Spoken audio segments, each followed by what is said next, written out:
Hello guys, happy Wednesday. It's Coach Christy here. So today is July 2nd and totoong MetaMask has shut down. I don't know the reason, but it was a good run for over 4 months for me.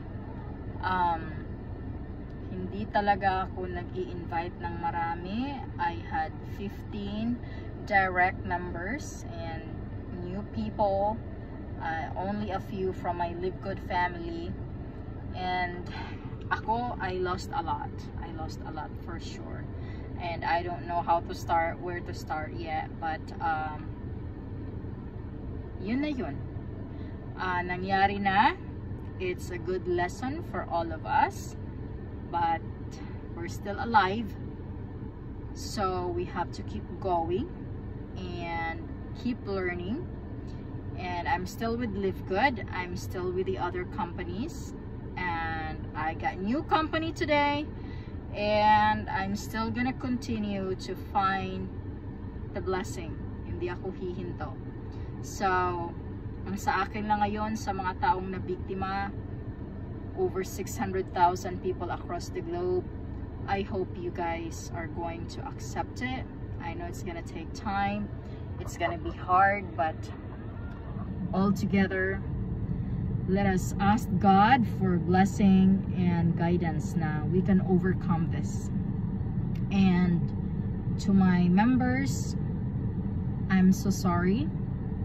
I know that sorry is not enough, but we all got into this opportunity knowing the risk that we're going to take.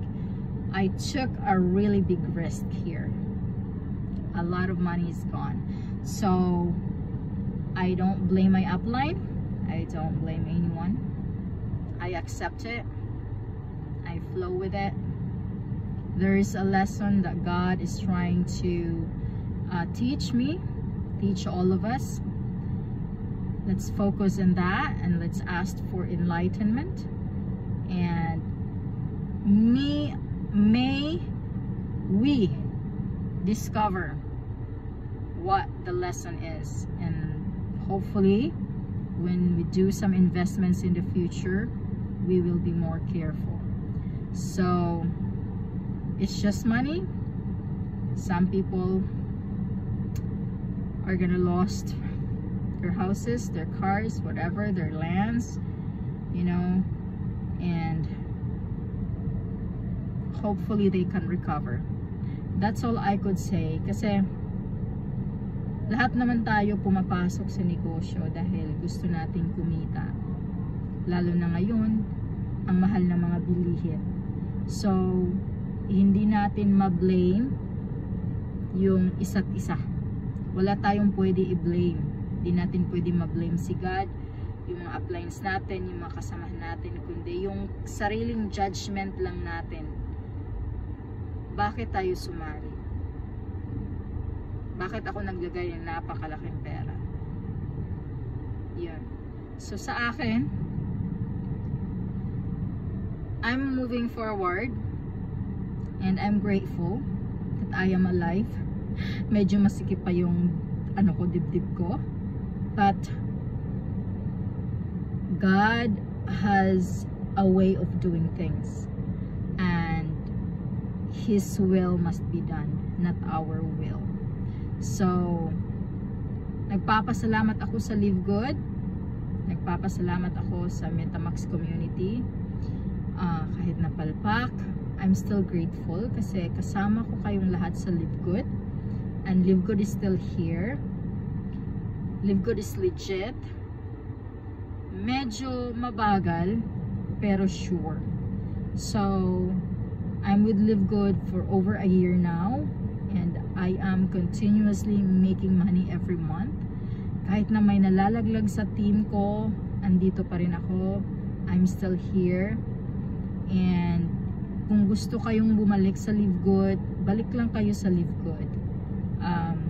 You can pay your subscription kasi yung membership mo andyan lang yan, hindi nawawala.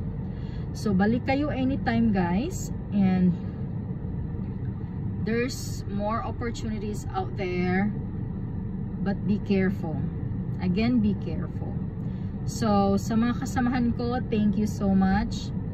Thank you sa mga pinagdaanan natin.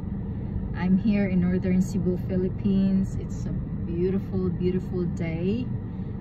Ang sakit ng pakiramdam, pero I have lost way more money in the past than this one.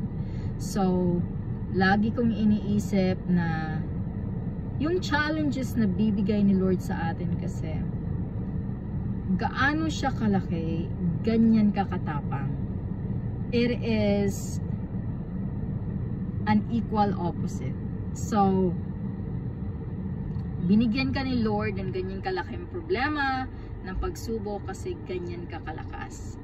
So, pag na-overcome mo yan, may ibibigay sa Lord na mas maganda sa'yo. Hindi natin alam kailan. I don't know when. But, I know for sure right now, I am alive, I am breathing, and I can think well, and I can move forward in the right direction. Na wala akong taong ninanakawan, inaapakan. I'm still gonna move forward doing the right thing. Thank you guys so much. Coach Christy here. You have a blessed day wherever you're at in the globe. And thank you for watching.